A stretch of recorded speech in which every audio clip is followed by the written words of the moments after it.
Welcome back. Morning spot के दूसरे segment में आपको खुशामदीद कहेंगे और आज जो हम इम्पॉर्टेंट टॉपिक डिस्कस करने जा रहे हैं वो है फायर ब्रिगेड के अमले के हवाले से कि जो आवाम की हिफाजत में एक सुतून की हैसियत रखता है। और ये जितने भी फायर ब्रिगेड एहलकार होते हैं ये ना सिर्फ आग की शदीद हालात में अपनी जान की परवाह किए बगैर दूसरों के जान माल की हिफाजत करते हैं, बल्कि जितनी भी कुदरती आफात या हंगामी हालात पैदा हो जाते हैं उसमें अपनी फ़राइज़ भी ऐसे अंजाम देते हैं कि मतलब आप ये देखिए कराची में आजकल जितनी भी लाइन से आग लगने के वाक़यात आ रहे हैं उनमें यही लोग हैं जो कि सेफ्टी प्रोवाइड करते हैं। देखिए मैं आपको एक बात बताता हूँ, आज का टॉपिक बड़ा इंपॉर्टेंट टॉपिक और शायद इस टॉपिक को इस वक्त जो आपकी टीवी स्क्रीन के ऊपर हम बैठकर ये बोल रहे हैं ना, तो आप यहीं रुक गए होंगे कि आज ये दोनों होस्ट क्या बात करने वाले और कौन से लोग इनके सामने बैठे होंगे गेस्ट जिनसे सवाल जवाब होगा। कराची के अंदर बड़े वाक़यात हुए, इस्लामाबाद में भी बहुत सारे वाक़यात हुए, लाहौर में भी हुए, पूरे पाकिस्तान में होता है। सर्दियों के अंदर ये वाक़यात थोड़े से ज़्यादा बढ़ जाते हैं। अब सवाल ये पैदा होता है कि हम बात किसकी करने जा रहे हैं। हम बात करने जा रहे हैं रेस्क्यूअर्स की, जो रेस्क्यू करते हैं। रेस्क्यू का मतलब होता है बचाना, जान को बचाना, माल को बचाना, जानी नुकसान से बचना और माली नुकसान से बचना। इनको बाकायदा रेस्क्यूअर्स की ट्रेनिंग्स होती हैं कि आप खुद की जान बचाते हुए कैसे आगे जो है वो दूसरी चीज़ों की जान बचा सकते हैं, चाहे वो जानी नुकसान से बचना हो या माली नुकसान से बचना। तो रेस्क्यू 1112 हमारे पास एक बड़ा खूबसूरत इदारा है जो कि हमने इनके हेडक्वार्टर जाके भी आपको कवर करके बताया। इनके जो रेस्क्यूअर्स हैं वो भी हमारे पास वक्तन फ़वक्तन आते रहते हैं और आज जो है वो ये इस वक्त बज़रिया ज़ूम वीडियो लिंक के ज़रिए हमारे साथ मौजूद होंगे। और दोनों ख़वातीन हैं क्योंकि ख़वातीन का एक बड़ा इम्पॉर्टेंट रोल होता है और ख़वातीन की ट्रेनिंग इस किस्म की हो कि वो अपनी जान भी बचाएं और साथ साथ दूसरों की जान भी बचाएं। ये भी बड़ा एक इम्पॉर्टेंट फैक्टर है कि जिन बच्चियों को शौक़ है ना कि कुछ करना है माशरे के अंदर तो वो इनसे सबक हासिल कर सकती हैं। हमारे साथ इस वक्त rescue 1112 Sindh emergency rescue services जो कि 1112 के नाम से मारूफ है, उसकी station house incharge Ayesha Farooq और दूसरी तरफ इमरजेंसी ऑफिसर रेहाना यास्मीन हमारे साथ मौजूद है। अस्सलाम वालेकुम, वेरी गुड मॉर्निंग। वालेकुम अस्सलाम, thank you for having us in your show. में जी बहुत अच्छी लग रही हैं आप दोनों और अल्लाह ताला आप लोगों को इसी तरह हिम्मत और बाइज़्ज़म रखे, हमेशा से आप इसी तरह से काम करती रहें। अच्छा आयशा, मैं ज़रा जानना चाहूँगा सबसे पहले आपसे कि फायर ब्रिगेड की अगर बात की जाए तो रेस्क्यू के करने के तो बड़े मुख्तलिफ मराहिल होते हैं, मुख्तलिफ तरीक़ेकार होते हैं। मैं ज़रा फायर ब्रिगेड की तरफ इसलिए आ जाऊँगा क्योंकि कॉमनली एक आम आदमी को पता है कि कहीं आग लग जाए भाई फायर ब्रिगेड को बुलाओ, फायर ब्रिगेड को कॉल करो, इस अमले को कॉल करो, चाहे वो केएमसी का डिपार्टमेंट हो, चाहे वो रेस्क्यू 1112 का डिपार्टमेंट हो। और माजी के अंदर अभी हमने माजी करीब में बड़े वाक़यात देखे जिसके अंदर आप लोगों ने बड़ा काम किया। फिर समटाइम्स कुछ नाक़िदीन की राय होती है, वो भी नेगेटिव चीज़ें भी उजागर करते हैं। हमने कहा एक बेसिक चीज़ आज बता दी जाए आवाम को कि आपने करना क्या है अगर कोई ऐसा सानिया, कोई ऐसा वाक़या, कोई ऐसा मामला पेश होता है। फायर ब्रिगेड का अमला आवाम की हिफाजत में कौन कौन से अहम जो फ़राइज़ होते हैं ना वो सर अंजाम देता है। आयशा ज़रा बताइएगा। देखें बिलाल, अगर कहीं किसी इमारत में आग लग जाती है तो देखें सबसे पहले जो होता है ना, prevention is the first defence and response is the second. तो सबसे पहले जो है आपको अपनी प्रिवेंशन के लिए जो है ना खुद से आगे एज अ फर्स्ट रिस्पॉन्डर आगे आना होता है। तो रेस्क्यू 1112 का मैं आपको ये भी इनिशिएटिव बताती चलूँ कि रेस्क्यू 1112 कम्युनिटी को फायर सेफ्टी और इमरजेंसी फर्स्ट रिस्पॉन्डर ट्रेनिंग भी फराहम करता है, जिसके बायस जो कम्युनिटी होती है वो इस चीज़ से अवेयर हो जाती है कि खुदा ना खास्ता अगर आग लगती है और अगर रेस्क्यू की गाड़ियों को पहुंचने में कुछ वक्त दरकार होता है, जैसे कि आपको ट्रैफिक के हालात पता है, शहर के मामलात पता है, तो हमारा रिस्पांस टाइम तो 10 से 15 मिनट होता है। लेकिन अगर कोई ऐसे इलाके हैं जहाँ पे बहुत ज़्यादा शॉपिंग मॉल्स हैं, प्लाजा हैं या जहाँ बहुत ज़्यादा गाड़ियों की आमदोरफ्त है, तो वहाँ पे ये रिस्पांस टाइम थोड़ा सा बढ़ जाता है। तो उस वक्त फर्स्ट रिस्पॉन्डर आप खुद होते हैं। हाँ, अब अगर बिल्डिंग में आग लग जाए और सबसे पहले तो अगर आप वेल अवेयर हैं, वेल ट्रेन हैं, आपके पास ये ट्रेनिंग मौजूद है, तो आप जो इमारत में लगे जो आलात हैं उनसे मदद हासिल कर सकते हैं। वो कौन से आलात हैं? फायर एक्सटिंग्विशर का इस्तेमाल कर सकते हैं। और जैसी आग लगती है तो इमारतों में फायर अलार्मेंट सिस्टम मौजूद होता है और स्मोक डिटेक्टर्स मौजूद होते हैं जिनसे लोगों को पता चल जाता है। हाँ, जहाँ ये सिस्टम मौजूद नहीं है या गैर फाल है, वहाँ पे ये है कि जैसी आग लगती है तो आपने शोर मचाना है कि आग लग गई, आग लग गई। और अगर आप उस आग पे काबू नहीं पा सकते तो आपका सबसे पहला कदम यही होना चाहिए कि उस बिल्डिंग से, उस इमारत से आप फौरी तौर पे बाहर निकल जाएं। बिल्कुल सही आपने कहा। अच्छा देखिए आयशा और रेहाना, आप दोनों से ही मेरा ये सवाल है कि सबसे ज़्यादा आवाम को जो शिकायत होती है ना, वो यही होती है कि फायर ब्रिगेड देर से पहुंची है, वक्त पर नहीं पहुंची है। तो उसके तो आपने इस वक्त बता दिया है, लेकिन उसके बावजूद भी और मज़ीद और कौन कौन सी मुश्किलात और चैलेंजेस दरपेश होते हैं फायर ब्रिगेड के एहलकारों को, कि जिसकी वजह से उनसे लोगों को शिकायत हो जाती है? देखिए, सबसे पहले तो यही मैंने आपको बताया कि शहर के हालात, ट्रैफिक की सिचुएशन, और इसके बाद वहां जाके लोगों का प्रेशर, जो आवाम का जमे गफीर वहां पे जमा हो जाता है, ये आपको मुश्किलात थोड़ी थोड़ी जो है इस बाइस मुश्किलात पेश आती हैं। क्योंकि एक तो अवामी प्रेशर होता है कि फौरन आग बुझाएं, जबकि हम आग एक तकनीकी बुनियादों पे भी आग बुझाई जाती है, देखी जाती है कि आग किस नौइयत की है, किस तरह का यहाँ पे ऑपरेशन किया जाएगा, किन चीज़ों का इस्तेमाल पानी के अलावा भी किया जाएगा। जैसे बहुत सारी जो फायर्स होती हैं वो सिर्फ पानी से नहीं बुझती, बल्कि फोम का भी इस्तेमाल किया जाता है, या और भी एक्सटिंग्विशमेंट एजेंट्स हैं उनका इस्तेमाल किया जाता है। लेकिन लोगों की हम तो खैर लोगों के प्रेशर का हमें एक ट्रेनिंग भी दी गई है कि किस तरीके से आपने प्रेशर मैनेजमेंट को भी जो है देखना है, और किस तरीके से आपने जो है सेफ्टी प्रोटोकॉल्स के तहत रेस्क्यूअर्स की सेफ्टी, लोगों की सेफ्टी देखते हुए जो है बिल्डिंग में एंट्री करनी है। तो this is also very important point two discuss. ठीक है आयशा, ये बहुत इंपॉर्टेंट है कि आप दोनों इस वक्त बैठी हुई, पूरी दुनिया और पूरा खासतौर पर पाकिस्तान आपको देख रहा है, बड़े वाकयात में। रेहाना, मैं आपकी तरफ बढ़ूंगा, आप भी, मैं चाहूंगा इनिशियल कमेंट आ जाए। काफ़ी देर से खामोशी इख्तियार किए हुए हैं, लेकिन being a female it's a very tough job. के लड़कियां कहा जाता था कि भाई ये तो सिन्फ नाजुक है, लेकिन ये सिन्फ नाजुक तो फौलाद से भी ज़्यादा मजबूत नजर आ रही है मुझे दोनों बैठी हुई। तो रेहाना, मुझे ज़रा ये बताइए कि हमारी जो एक डिस्कशन हुआ था ऑफ कैम कि कुछ आलात और कुछ चीज़ें आप लोग जो है वो शो करेंगे, तो बारी बारी रेहाना आप भी और फिर आयशा आपसे भी गुजारिश है कि कौन कौन से ऐसे आलात हैं जिनका इस्तेमाल जो है वो करना चाहिए, या आप लोगों के पास इस वक्त क्या क्या चीज़ें जो आप लोग दिखाना चाहेंगे? अच्छा देखिए, सबसे पहले कहीं पे भी आग लगती है ना, तो कम्युनिटी का रिस्पांस बहुत ज्यादा अहमियत का हामिल होता है। तो कम्युनिटी को चाहिए कि फौरन इत्तला दें, ठीक है, जितनी मुमकिन हो आप वहाँ का फायर अलार्म बजा दें, और ठीक है वहाँ बिल्डिंग की जो मैनेजमेंट को इन्फॉर्म करें, आप रेस्क्यू 1112 को कॉल कर दें। और अगर आग इब्तदाई मरहले की लगी हुई है, वहाँ पे अगर फायर एक्सटिंग्विशर मौजूद है तो फायर एक्सटिंग्विशर का इस्तेमाल करें, जो कि मैं भी आपको बाद में अभी डेमो में दूंगी। उसके बाद आप क्या करना है, अगर आग फैली हुई है तो फिर महफूज तरीके से आप इमारत खाली कर दें। तो इमारत को खाली करने के लिए आपने हमेशा जो इमरजेंसी निशानात को फॉलो करना होता है, और हमेशा से आपने सीढ़ियों का इस्तेमाल करना होता है, और लिफ्ट का इस्तेमाल इस दौरान नहीं किया जाता। और अगर धुआं मौजूद है तो फिर झुक के उतरें, और उसके बाद आप क्या कर सकते हैं, अपने नाक और मुंह को कपड़े से ढांक सकते हैं। अगर घर और दफातर के अंदर आग लगी है तो मुमकिन अच्छा, ये पॉइंट बड़ा डीप है जो आपने कहा कि धुआं अगर मौजूद है झुक कर उतरते हैं, क्योंकि मैं बता दूं आवाम को, धुएं की एक जो है वो क्वालिटी ये है कि धुआं ऊपर की तरफ जाता है, धुआं नीचे नहीं बैठता है, जहां भी होगा छत की तरफ ही होगा धुआं। जी, इसलिए कहते हैं झुक के चलें। और बास टाइम जो है ना आपको क्रॉलिंग भी करनी पड़ती है। अगर घर या दफातर वगैरह में आग लगी तो फिर जितना मुमकिन हो सके आप बिजली और गैस का कनेक्शन बंद कर दें, और घर के दरवाजे बंद कर दें, बट लॉक मत करें। और उसके बाद अगर कोई इस बिल्डिंग के अंदर कोई बुजुर्ग या छोटे बच्चे या माजूर अफराद मौजूद हैं तो उनको भी निकालने में आप मदद दें। और उसके बाद आपने इमारत से बाहर निकल जाना है। वैसे ज्यादा उसमें हम इसको कहते हैं असेंबली एरिया, यानी कि कोई भी बिल्डिंग में लोग काम कर रहे हैं तो वो इमारत से दूर एक असेंबली एरिया में जाके जमा हो जाते हैं, ताकि पता चले कि आज के दिन जितने भी लोग यहाँ प्रेजेंट थे वो तमाम लोग निकल आए हैं, नहीं निकल आए। तो उसके बाद अगर फिर भी कोई बंदा ट्रैप हो जाए कि बाहर बहुत ज्यादा आग लगी और कोई कुछ राह नजर नहीं आ रही निकलने की, तो फिर उसको चाहिए कि वो उस कमरे का दरवाजा बंद कर दे, और कमरे के दरवाजे के नीचे जो है ना गीला करके कपड़ा से उसको लॉक कर दे।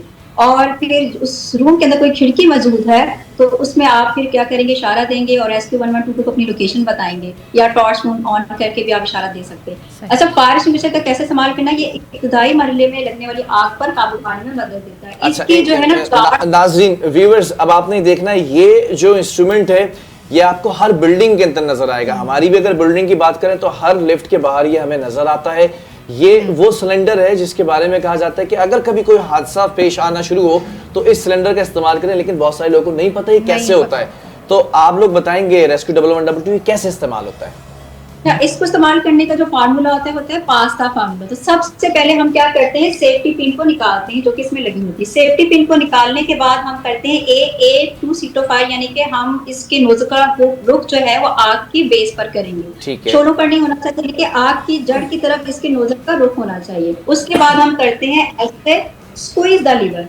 जैसे ही हम लीवर को स्क्वीज करेंगे, इसमें से फायर एक्सटिंग्विशर एजेंट जो है बाहर निकल के आएगा, जो कि आग को बुझाने में मददगार साबित होगा। और आखिरी एस से हमने करना है स्विच साइड बाय साइड, यानी कि जब आग लगी हुई है तो आग के दाएं और बाएं तरफ आपने इसका स्प्रे करना है। अच्छा, इसको आग करने से पहले जो है ना, इसका प्रेशर चेक कर लेना है कि ये वर्किंग कंडीशन में है नहीं है, और इसकी एक्सपायरी भी चेक कर लेनी चाहिए, ठीक है। और अगर आग फैल गई तो फिर आप इसका इस्तेमाल नहीं करें, आप फौरन से निकल जाएं फासले रास्ते के थ्रू और रेस्क्यू 112 को तलाश करें। अच्छा रेहाना, ये जो आपने दिखाया ये सिलेंडर, ये बहुत सारी बिल्डिंग्स के बाहर साल से रखा हुआ होता है, इसका क्या पता चलेगा कि ये फाल भी है कि नहीं? क्योंकि काफ़ी टाइम के बाद अगर कोई इसको इस्तेमाल करना चाहे अचानक से इमरजेंसी की सूरत में और ये काम ना करे, तो लोगों को इसका मतलब कैसे पता चले कि ये वर्किंग कंडीशन में भी है कि नहीं? अच्छा, इसमें देखिए, ये जो है ना मेरे पास अभी एम्प्टी है, लेकिन ये एक्सपायर 2027 में था, इसको हमने इस्तेमाल कर लिया। इसके अंदर जो है ना वो नीडल जो है ग्रीन जोन पे नहीं है। अगर ग्रीन जोन पे है नीडल तो उसका मतलब है ये वर्किंग कंडीशन में है। अच्छा। अगर ये रेड जोन पे तो इसको मैंने इस्तेमाल कर लिया है, तो ये रेड जोन के ऊपर है क्योंकि इसको मैंने इस्तेमाल कर लिया, चार्ज नहीं है। अगर ये येलो जोन पे है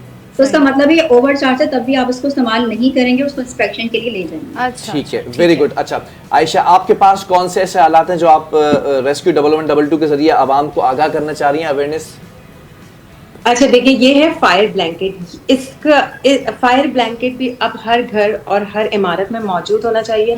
ये क्या करता है, ये भी जो है अगर किसी के कपड़ों में आग लग जाती है, ये एक ऐसी हिफाजती चादर है, जब आप इसको किसी जलते हुए इंसान के कपड़ों के गिर्द लपेट देंगे तो ये ऑक्सीजन कट ऑफ करेगी, क्योंकि oxygen is also the component of fire. तो ये उसको कट ऑफ करेगी और जो है आग बुझ जाएगी। इसी तरह अगर किसी चीज पे आग लग जाती है, किसी अशिया पे आग लग जाती है, तो अगर आप उसके ऊपर भी ये चादर फैलाएंगे तो ये फौरन से ऑक्सीजन की फराहमी को कट ऑफ करेगी और आग फौरन से बुझ जाएगी। और इससे आप किचन, बिलखुसूस किचन फायर्स के लिए यूज कर सकते हैं। किसी गाड़ी में आग लग जाए तो आप उसके ऊपर डाल सकते हैं और उससे आपने 20 से 30 मिनट उसके ऊपर रहने देना है ताकि आग मुकम्मल तौर पे बुझ जाए। ठीक है। अच्छा, ये फायर और इसका इस्तेमाल करने का तरीका भी बहुत आसान है। ये जो इसके जो है स्ट्रैप्स हैं, आपने इसको पुल करना है, ये चादर निकल आएगी और फिर जहाँ किसी शख्स के अगर कपड़ों में आग लगी है या किसी चीज पे आग लगी है तो ये आप उसके ऊपर डाल सकते हैं और जो कपड़ों पे भी लपेट सकते हैं। ठीक है। आयशा, मुझे ये बताइएगा कि ये ब्लैंकेट खुद तो आग नहीं पकड़ता ना?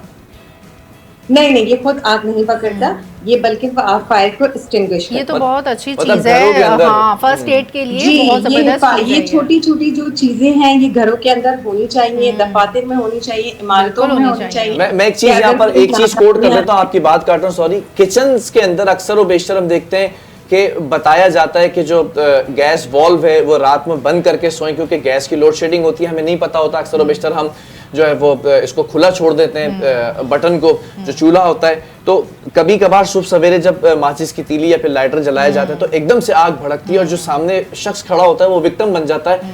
तो इस तरह के जो ब्लैंकेट्स हैं ये फौरी तौर पे आयशा कारामद साबित हो सकते हैं ना? जी, फौरी तौर पे कारामद साबित होते हैं। और यही बात है कि अगर आप छोटी छोटी एहतियात खुद से करेंगे तो आप किसी बड़ी नागहानी, बड़ी आफत से बच सकते हैं। हमेशा आप जो है जो मेन लाइन है उसका जो है स्विच ऑफ कर दें। इसके बाद अगर खुदा ना खास्ता अगर खाना पकाते हुए आग लग जाती है तो आप उस फ्राई पैन या जो भी पॉट है उसके अंदर फौरन से पानी ना डालें, बल्कि उसको किसी चीज से ढक दें, ताकि पानी डालने से क्या होता है, ऑयल फायर्स वो फौरन से आपके ऊपर आते हैं। तो ये छोटी छोटी एहतियाती तदाबीर इख्तियार करके। अच्छा, मतलब आप कह रही हैं कि पानी फौरन से नहीं इस्तेमाल करना चाहिए? जी बिल्कुल बिल्कुल, पानी आप डालेंगे वो भाप की सूरत में आपके ऊपर आएगा जिससे आप जल सकते हैं। अच्छा, एक सवाल है जो मुझे कहा गया था कि ये सवाल रेस्क्यूअर से जरूर पूछना है। आयशा, आप दोनों यहाँ पर मौजूद हैं, अभी आपने सिलेंडर दिखाया, रेहाना, क्या सिलेंडर भी मुख्तलिफ अक़साम के होते हैं, मुख्तलिफ अक़साम की आग होती है बुझाने के लिए, तो सिलेंडर्स भी क्या मुख्तलिफ होते हैं? हर सिलेंडर का क्या अलग अलग काम होता है? आप दोनों में से जो भी आंसर करना चाहे प्लीज। देखिए, फायर की बहुत सारी टाइप्स होती हैं, ABCD। अगर सॉलिड चीजों को आग लगती है तो हम कहते हैं क्लास A की फायर है। अगर लिक्विड और गैसेस में आग लग रही है हम कह रहे हैं क्लास B की फायर है। अगर इलेक्ट्रॉनिक डिवाइसेस में आग लग रही है तो हम कह रहे हैं क्लास सी की फायर है, अगर मेटल की चीजों में आग लग रही है तो हम कह रहे हैं क्लास डी की फायर है, और अगर किचन के अंदर आग लग रही है तो हम कह रहे हैं क्लास के की फायर है। जिस तरह ये फायर की टाइप्स है, इस तरह फायर एक्सटिंग्विशर की भी टाइप्स हैं। किसी के अंदर जो फायर एक्सटिंग्विशर एजेंट होता है वो ड्राई केमिकल पाउडर होता है, किसी में कार्बन डाइऑक्साइड होती है, किसी में वेट केमिकल होता है। तो ये डिफरेंट टाइप के फायर एक्सटिंग्विशर हैं। तो आप खुद सोचें, कहीं ऐसी जगह पर आग लगी हो जहाँ पे इलेक्ट्रिसिटी पास हो रही है, मैं कोई ऐसा फायर एक्सटिंग्विशर इस्तेमाल करूँ जिसके अंदर वाटर फील है, तो आपको पता है उसके नुकसान हो सकते हैं। इसलिए आपने फायर एक्सटिंग्विशर हमेशा जो है वो देख के इस्तेमाल करना है। और इसके ऊपर ना फायर एक्सटिंग्विशर पे तमाम चीजें लिखी भी हुई है कि इसको इस्तेमाल कैसे करना है और ये कौन सी फायर के लिए कारआमद होगा। तो जो मैंने आपको ड्राई केमिकल पाउडर दिखाया था, ये मल्टीपर्पज है, ये ABC तीनों टाइप्स की आग को बुझा रहा होता है, तो इसलिए ज्यादातर आपको ये लगे हुए मिलेंगे। जबरदस्त। ये शायद पाकिस्तान के अंदर इस नौयत का पहला मॉर्निंग शो प्रोग्राम होगा जिसके अंदर रेस्क्यू 1112 इतनी खूबसूरती से, एक तो ये होता है ना कि आप अपने इदारे के बारे में बता रहे थे, लेकिन ये पहली दफा मैं आप लोग को अप्रिशिएट करूंगा कि आप लोग इस वक्त आम आदमी के लिए एक कॉमन मैन कैसे खुद को रेस्क्यूअर्स बना सकता है और रेस्क्यू कर सकता है। Wonderfully elaborated by both of you. Ayesha, जरा आपकी तरफ बढ़ेंगे, पहले अपने इक्विपमेंट्स को खत्म करें। कोई और आला भी ऐसा है जो आप शेयर करना चाहें?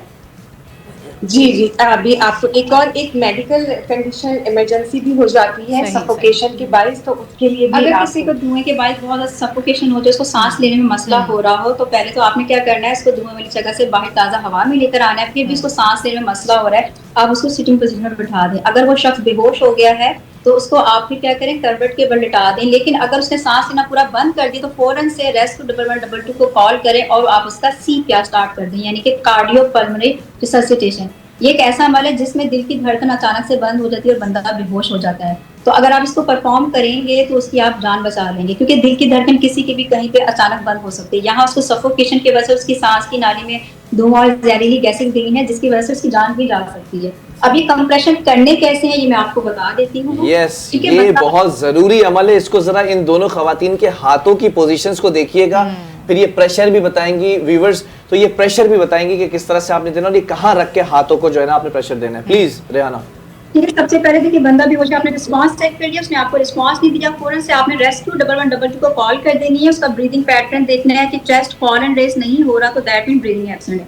अब आपने जो हाथ रखने हैं वो सेंटर ऑफ द चेस्ट पर रखने हैं। तो सेंटर ऑफ द चेस्ट का आपको इस तरह पता चलता है कि आपने सांस की नाली से एक लाइन लगाई और ये निप्पल लाइन से एक लाइन लगाई, ये दोनों लाइनें जहाँ पर मर्ज हो रही है आप सेंटर ऑफ द चेस्ट है, तो दोनों तो आपने सेंटर ऑफ द चेस्ट पे रखना होता है। तो हाथों की पोजीशन के लिए आप क्या करते हैं, जो आपका डोमिनेंट हैंड है उसकी हील को आप रखते हैं सेंटर ऑफ द चेस्ट पर, दूसरा हाथ उसके ऊपर, उसके बाद इंटरलॉक फिंगर और एल्बो हो जाते हैं आपके बिल्कुल स्ट्रेट, यानी कि विक्टिम के साथ आप 90 डिग्री का एंगल बनाते हैं। फिर उसके बाद जो आपने कंप्रेशन देने होते हैं कि डेप्थ कितनी अचीव करनी है, एटलीस्ट 5 सेंटीमीटर तक आपने अडल्ट में अचीव करनी है। अगर चाइल्ड है तो अबाउट 5 सेंटीमीटर और अगर इन्फेंट है तो 4 सेंटीमीटर, क्योंकि दिल की धड़कन किसी की कहीं पे भी बंद हो सकती है। और जितना आप कंप्रेस करेंगे उतना बॉडी को डिकम्प्रेस भी होने देंगे, और आपकी जो कंप्रेशन की रफ्तार है वो पर मिनट 100 से 120 के दरमियान होनी चाहिए। तो अब मैं जस्ट 10 कंप्रेशन करके दिखाती हूँ ताकि हमारी स्क्रीन ठीक है।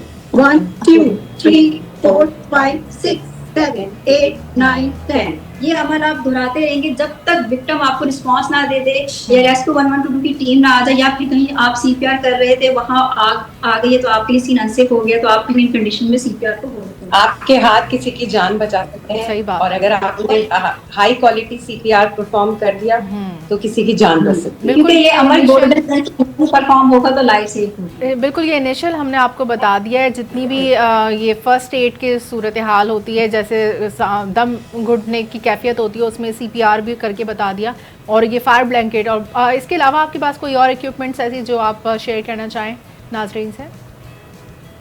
देखिए, ये जो इनिशियल फायर के लिए ये सब चीजें हैं, और अगर इसके बाद आग काबू में नहीं आती या आपको इन चीजों का इस्तेमाल नहीं आता तो आपने फौरन से इमरजेंसी नंबर डायल करना है 1122 ताकि जल्द से जल्द आपको जो है असिस्टेंस मिल सके। आयशा, एक सवाल और है, अभी सोशल मीडिया पर मुख्तलिफ वाकयात के बाद एक फायर बॉल का तस्करा बड़ा हो रहा है, ऑरेंज कलर की वो बॉल है और मुख्तलिफ दीवारों के ऊपर लगी हुई है, जरा उसके बारे में बताना चाहेंगे वो क्या चीज है और कितना कारआमद साबित हो सकती है अगर घरों में ऑफिस में उसको रख लिया जाए? हाँ। देखिए, फायर उसमें भी फायर एक्सटिंग्विशर मटेरियल होता है, लेकिन वो कोई बहुत देर पर हद तक के लिए बहुत फायदेमंद नहीं होता। उससे ज्यादा अच्छा इस्तेमाल फायर एक्सटिंग्विशर का है, क्योंकि इसके अंदर कंप्लीट एजेंट मौजूद होता है अगर आपने उसको भी इस्तेमाल करना है, उसकी दो तरह के तरीके हैं। एक तो या तो वो आग के साथ उसका इंटरेक्शन हो तो खुद ही ब्लास्ट हो जाती है और गन शॉट की तरह की आवाज आती है तो लोग अलर्ट हो जाते हैं। अच्छा। और एक आपको फिर खुद से फेंकना होता है, कहीं कंटेन फायर होगी ना तो आप उस जगह पे फेंकेंगे, लेकिन ये इतनी ज्यादा इफेक्टिव नहीं है। तो आप फायर एक्सटिंग्विशर अगर आपके पास है तो आप उसका इस्तेमाल कर लें। अगर ये चीजें नहीं है तो आपको पता है कि आग किससे बुझाई जा सकती है, आप पानी का इस्तेमाल कर सकते हैं, आप मिट्टी का इस्तेमाल कर सकते हैं, बट ये है कि आपने सही तरीके से इसका इस्तेमाल करना है। ठीक है, अब जरा हम आ जाते हैं रेस्क्यू 1112 के ये इस फायर डिपार्टमेंट के ऊपर। जरा ओवरऑल मैं बात करना चाह रहा हूँ कि किन मुश्किलात का सामना आपको, किन चैलेंजेस का सामना करना पड़ रहा है। इतनी अच्छी तरबियत और इतने कॉन्फिडेंट मराहिल से गुजरकर आपने सारी चीज़ों को समझाया, लेकिन there are some hurdles behind the curtains जो आप शेयर करना चाहें कि जिसको मजीद बेहतर बनाकर इन वाकयात को बिल्कुल सिफर पे ले आया जाए। देखिए, कराची एक बड़ी आबादी का शहर है और काफ़ी सारी यहाँ पे हाई राइज बिल्डिंग्स भी मौजूद हैं। हमारे पास जो रिसोर्सेज हैं उन रिसोर्सेज की बुनियाद पे हम अपना पूरा रिस्पांस देते हैं। अगर आप इंटरनेशनल स्टैंडर्ड्स देखें तो 2 करोड़ या 2.5 करोड़ की आबादी पे 200 से ज़ायद फायर टेंडर्स होने चाहिए। रेस्क्यू 1112 के पास जितने रिसोर्सेज थे, अब कहीं भी आग लगती है, जैसे अगर आप सानिया गुल प्लाजा ही देखें तो हमने अपने तमाम रिसोर्सेज को इस्तेमाल किया और तकनीकी बुनियादों पे ऑपरेशन किया। और जिसके बाद, क्योंकि ये एक बड़ा सानिया था, इसके बाद से ही तमाम फायर ऑडिट्स मुकम्मल और अच्छी तरीके और से इस सानिया में आपका एक एहलकार भी जाँ बाक हुआ है। जी, केएमसी के वो फुरकान थे, उनकी शहादत हुई है। और इससे पहले भी कई जगह आग लगने के वाकयात रुनुमा हुए। रेस्क्यू 1112 के भी जो है 3 एहलकार शहीद हुए हैं। और ये है कि हम रेस्क्यूअर्स अपनी पूरी कोशिश करते हैं कि सबसे पहले जान बचा सकें और उसके बाद जो है अमलाक की हिफाजत कर सकें। तो हमारी तरफ से भरपूर रिस्पांस होता है with all resources, with all man power. ठीक है, अच्छा मैं ये भी जानना चाहूँगा कि रेस्क्यू 1112 जिस तरह से काम कर रही है, ये इदारा पहले बहुत सारी गफलतें हुआ करती थी, बहुत सारी क्रिटिसिज्म हुआ करता था, लेकिन जब से 1112 आया वाकयात को थामने में ना बड़ा किरदार है 1112 का, ख़ासतौर पर इस रेस्क्यू के इदारे का। आप लोगों ने भी बड़ी मेहनत की, पिछले एक सानिया के अंदर एक सानिया बर्पा हुआ, उसमें एक सजेशन दी गई थी कि फायर फाइटर्स के पास ऐसे क्या लिबास होते हैं जो खुद आग नहीं पकड़ते हैं, या ऐसे लिबास कोई किसी के होते नहीं है। इस पर भी जरा सा कमेंट कीजिएगा आयशा प्लीज। देखिए, जो अगर बात की जाए कि ये जो थी ये 3रे दर्जे की आग थी, तो हमारे पास फायर रेजिस्टेंट जो है सूट मौजूद है, लेकिन वो इतना टेम्परेचर बेयर नहीं कर सकते। और जो भी आप देखें, इमारत के अंदर बहुत ज्यादा कंबस्टेबल मटेरियल भी मौजूद था, केमिकल्स भी मौजूद थे, प्लास्टिक्स भी थे, उसमें तरह तरह के पॉलीमर्स का भी इस्तेमाल हुआ था। तो हमारे पास जो सूट मौजूद है वो 600 डिग्री सेंटीग्रेड तक जो है रेजिस्टेंस, फायर रेजिस्टेंट है। और अभी ये जो 3रे दर्जे की आग है, इसके लिए एडवांस सूट होने चाहिए। अब कराची में जो है कई जो आलात पे काम कर रही हैं, इन चीज़ों पे, फायर सेफ्टी अशिया पे जो काम कर रही हैं, वो अब जो है इस तरह की फायर्स के लिए सूट इंट्रोड्यूस करवा रहे हैं। लेकिन ये है कि एक फायर फाइटिंग अगर आपके पास ये हिफाजती सूट है, ये फायर रेजिस्टेंट तो है पर ये फायर रिटार्डेंट नहीं है। तो आपने तकनीकी बुनियादों पे पहले आपने कूलिंग का अमल इनिशिएट करना होता है, ताकि पहले कूलिंग हो जाए, इसके बाद आप एंट्री करें। अगर आप सेफ्टी प्रोटोकॉल्स के तहत ऑपरेशन करें और स्किल तरीके से ऑपरेशन करें। ठीक है, इमरजेंसी को तो रिस्पांस कर ही, लेकिन कम्युनिटी का काम है कि वो इन तमाम चीज़ों से अवेयर रहे, जहाँ इस तरह की चीज़ें इसको यूटिलाइज करें। उसी के रिगार्डिंग हम इमरजेंसी फर्स्ट रिस्पॉन्डर ट्रेनिंग पिछले 3 सालों से ही करा रहे हैं। और जब से ये इंसिडेंट हुआ है गुल प्लाजा का, तो हमने फायर सेफ्टी की बहुत सारी ट्रेनिंग करवाई है। अभी पिछले वीक के अंदर हमने सूबे भर में 100 ट्रेनिंग करवा दी है, जिसके अंदर हमने 1000 से ज़्यादा पार्टिसिपेंट को ट्रेन कर दिया है। अगर मैं ओवरऑल 3 साल की बात करूँ तो 40,000 लोगों को हमने ट्रेन कर दिया है 700 ट्रेनिंग के अंदर। ठीक है, अच्छा मुझे आखिर में ये भी बताइए कि आवाम बहुत शोर कर रही होती है जब भी कोई ऐसा वाकया होता है, कहीं पर फायर ब्रिगेड आने वाली होती है, फायर स्नॉर्कल्स आ रहे होते हैं, तो रास्ता कहीं उनके लिए तंग हो जाता है, कहीं पर उनके लिए मामला इतना ज़्यादा रश होता है आवाम का कि हम देखते हैं कि उनके लिए एक क्विक इमरजेंसी रिस्पांस जो है वो स्लो इमरजेंसी रिस्पांस में तब्दील हो जाता है। आवाम फायर ब्रिगेड के अमले की मदद कैसे कर सकती है किसी भी वाक़े पर, किसी भी मामले जहां पर वो वाक़या हो रहा है, जाए वक़्वा पर, कैसे आपका पार्ट बन सकते हैं और हेल्पफुल बन सकते हैं? देखिए सबसे पहले क्राउड है, लोग आप कहते हैं आजकल जैसे वीडियोस बनाना शुरू हो जाती हैं, तो इन लोगों को चाहिए पहले क्राउड खत्म करें, क्योंकि हमारी जो इमरजेंसी की गाड़ियां हैं उसके लिए रास्ता तंग हो जाता है, तो क्राउड जमा ही नहीं करना चाहिए। और एक दफा आपको कह दिया कि इमारत से आप बाहर आ जाएं, तो इमारत में दोबारा दाखिल होने की कोशिश ना करें, ये आपके लिए भी डेंजरस है। तो इस तरह के हमें हर्डल आते हैं, तो अगर आवाम हमारा साथ दे ना, तो ये इस तरह की इमरजेंसी को रिस्पॉन्ड करना बहुत ज्यादा आसान हो जाएगा। ठीक है। बहरहाल आयशा, लास्ट कमेंट मैं चाहूँगा आप लोगों से, कुछ कहना चाहेंगी, क्योंकि दिल तो बहुत दुखा हुआ है कराची के लोगों का, क्योंकि जानों का ज़िया हुआ है और एक शमशान घाट में बदल गई चीज़ें, और एक आग भड़कते भड़कते इतने बड़े लेवल पर पहुंच गई कि शायद उसको बुझाना बहुत मुश्किल हो गया था, लेकिन रेस्क्यू 1112 ने बड़ा एक कोशिश की दिन रात लगकर। कुछ कहना चाहेंगी इदारे की जानिब से? अच्छा देखिए, फायर, मैं चाह रही हूँ कि फायर एक्सटिंग्विशर लगे हुए हों, fire extinguisher, smoke detector, alarm system लगा होना चाहिए, ना सिर्फ लगा होना चाहिए बल्कि इसकी जांच भी होनी चाहिए। और जो आपके फायर एग्जिट रूट यानी कि इमरजेंसी रूट है ना, वो हमेशा साफ और खुले रहने चाहिए, वो बंद नहीं होने चाहिए। और इस तरह की ड्रिल्स होती रहनी चाहिए ताकि लोगों को पता चल सके कि हमें इमरजेंसी की सूरत में किस तरह महफूज तरीके से इमारत खाली करनी है। तो जितनी आप ट्रेनिंग्स होंगी तो उतनी जल्दी आप इमरजेंसी को रिस्पॉन्ड कर लेंगे, क्योंकि कम्युनिटी के ताउन से बहुत ज्यादा ये इमरजेंसी को करने, बहुत ज्यादा रिस्पॉन्स अच्छा करने में हमें मदद मिल जाए। और आज आपके प्रोग्राम के तवज्जुह से हमने नाजरीन को इमरजेंसी फर्स्ट रिस्पॉन्डर बता दिया है कि अगर कोई छोटी इनिशियल फायर लगती है तो आप उस पर किस तरीके से काबू पा सकते हैं, फायर एक्सटिंग्विशर का इस्तेमाल किस तरीके से किया जा सकता है, फायर ब्लैंकेट का इस्तेमाल किस तरह से किया जा सकता है। तो आपके तवज्जुह से आज जो तमाम नाज़रीन हैं वो फर्स्ट रिस्पॉन्डर बन चुके हैं, फर्स्ट रिस्पॉन्डर बन चुके हैं हम इस वक्त, क्योंकि जितने भी फायर सेफ्टी इक्विपमेंट्स हैं उनको चलाने का तरीका भी बताया है आयशा ने, और दोनों ने साथ ही तमाम आप नाजरीन को अवेयर कर दिया है। और अब आप फर्स्ट सेफ्टी रिस्पॉन्डर हैं, ऐसी तमाम तर सूरत हाल में आप आग पर काबू पा सकते हैं। आयशा और रेहाना, आप दोनों का बहुत शुक्रिया, रेस्क्यू 1112 का बहुत शुक्रिया, एक बेहतरीन इदारा है जो काम करता नज़र आ रहा है। बहरहाल आपने भी अगर इनका साथ देना है, रेस्क्यूअर बनना है, तो इस प्रोग्राम को आप वक्तन फ़वक्तन रिपीट टेलीकास्ट में भी देख सकते हैं, और अपने मोबाइल के अंदर ये शॉर्ट क्लिप्स रख सकते हैं जिसके अंदर कभी रेहाना ने तो कभी ने रेस्क्यू करने का जो तरीका बताया है, ये आप सबके मोबाइल के अंदर ये वीडियोस होनी चाहिए, ताकि आप किसी को टीच कर सकें, किसी को बता सकें और किसी ना किसी शख्स की जान बचाने में अहम किरदार अदा कर सकें।